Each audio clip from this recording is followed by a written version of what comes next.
The Bharat मित्र देख रहे हैं आप। मेरा नाम अभिषेक भारती है।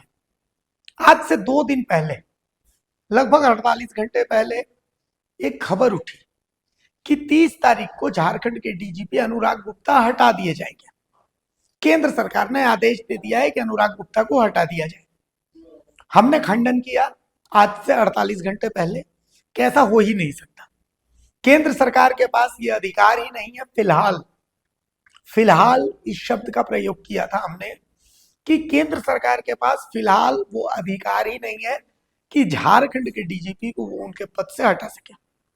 हमने इसके पीछे का तकनीकी पहलू भी समझाया था। इसके पीछे का तकनीकी पहलू ये था कि झारखंड में डीजीपी का जो पद है, उस पद के लिए अब पूरी तरीके से चयन और एक्सटेंशन और हटाए जाने, इन तीनों के लिए जिम्मेवार राज्य सरकार है।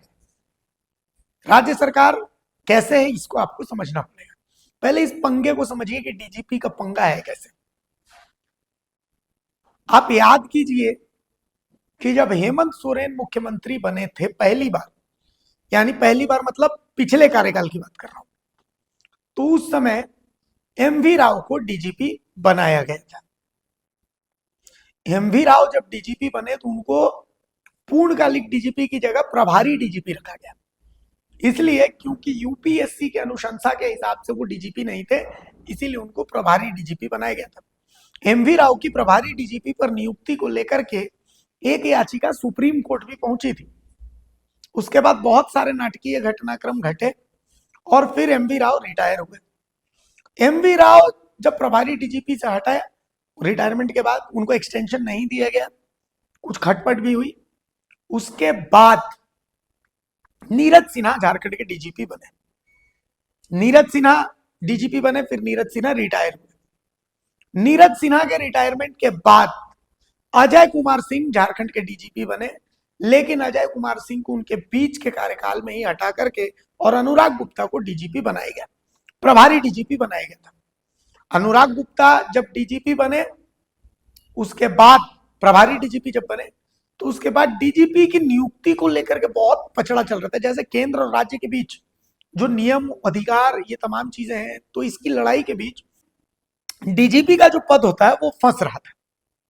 तो ऐसी स्थिति में दूसरी बार जब हेमंत सोरेन मुख्यमंत्री बने, बीच में इससे पहले जब इलेक्शन था झारखंड में, तो अनुराग गुप्ता को डीजीपी के पद से हटा करके अजय कुमार सिंह को इलेक्शन कमीशन ने फिर से डीजीपी बनाया। लेकिन हेमंत सोरेन जब फिर से मुख्यमंत्री बने तो सबसे पहले उन्होंने अनुराग गुप्ता को झारखंड का डीजीपी बनाया और उसके बाद कैबिनेट से एक नियम पास किया। पहले यह था कि 3 सीनियर आईपीएस अधिकारी जो होते थे, उनका पैनल यूपीएससी को भेजा जाता था। यूपीएससी इस पैनल में से जो सबसे मुफीद अधिकारी, उनको झारखंड का डीजीपी नियुक्त करती थी।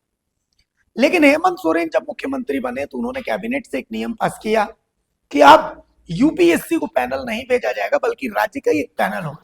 इस पैनल में यूपीएससी का एक प्रतिनिधि सदस्य रहेगा। यूपीएससी का एक प्रतिनिधि सदस्य रहेगा और इस पैनल का अध्यक्ष जो होंगे वो मुख्य सचिव होंगे। इसके अलावा जेपीएससी अध्यक्ष भी इस पैनल में होंगे। तो ये एक रिटायर्ड जज होंगे, रिटायर्ड जज भी रहेंगे इसमें, रिटायर्ड जज की अध्यक्षता भी रहेगी। तो ये तमाम चीजें जो है नए पैनल में इन्होंने डिजाइन किया। लेकिन इस नए पैनल को कैबिनेट से तो पास किया गया। जब ये नया पैनल को लेकर के अनुराग गुप्ता को जब डीजीपी बना दिया गया कि ठीक है, प्रभारी ने इस नए पैनल के अनुशंसा के बाद अनुराग गुप्ता डीजीपी होंगे, जिसके बाद बाबूलाल मरांडी ने रांची में एक प्रेस कॉन्फ्रेंस की और दिल्ली में एक सुप्रीम कोर्ट में एक केस भी दर्ज किया गया अनुराग गुप्ता की नियुक्ति को लेकर के। बाबूलाल मरांडी ने रांची में जो प्रेस कॉन्फ्रेंस की थी, इस प्रेस कॉन्फ्रेंस में उन्होंने सवाल उठाए थे। सवाल क्या थे?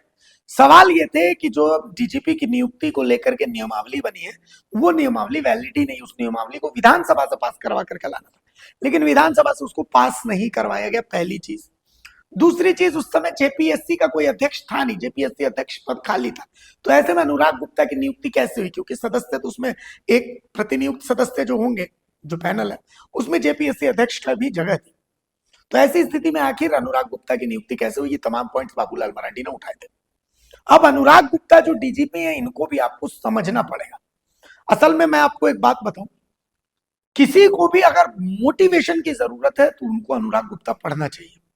मतलब फर्श से अर्श, अर्श से फर्श और फिर फर्श से अर्श तक।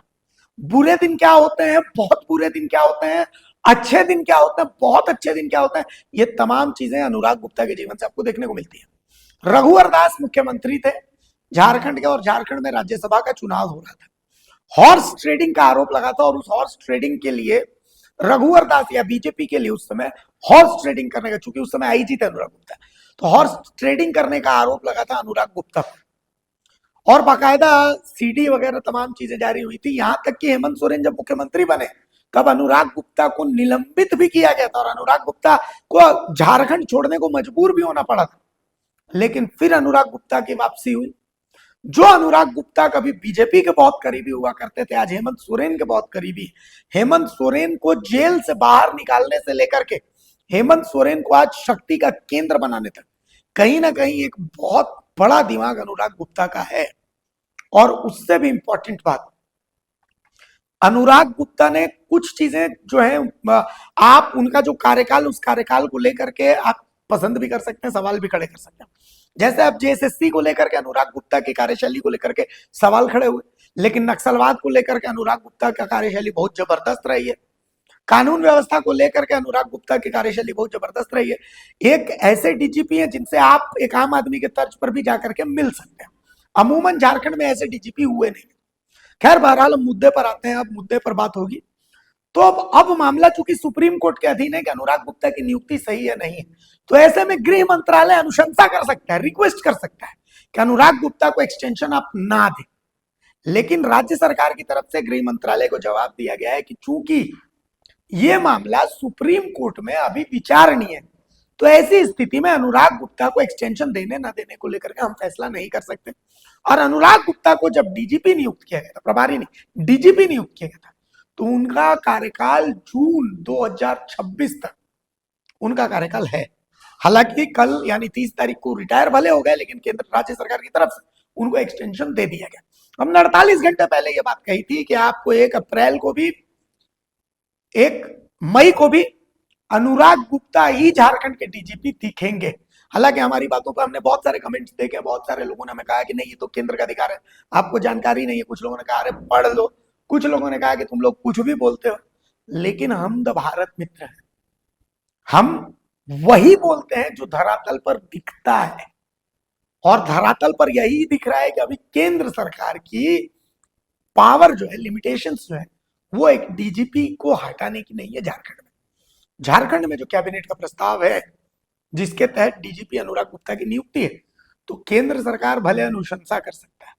केंद्र सरकार को अगर अनुराग गुप्ता को हटाना है तो उसके लिए एक अलग प्रोसेस, एक अलग कानूनी निर्णय हो सकता है। लेकिन चूंकि इनकी नियुक्ति का मामला अभी सुप्रीम कोर्ट में पेंडिंग है, तो राज्य सरकार की तरफ से जवाब है कि हम भी वही सुप्रीम कोर्ट के उस फैसले का इंतजार कर रहे हैं। सुप्रीम कोर्ट का जो फैसला होगा हमको वही मान्य होगा।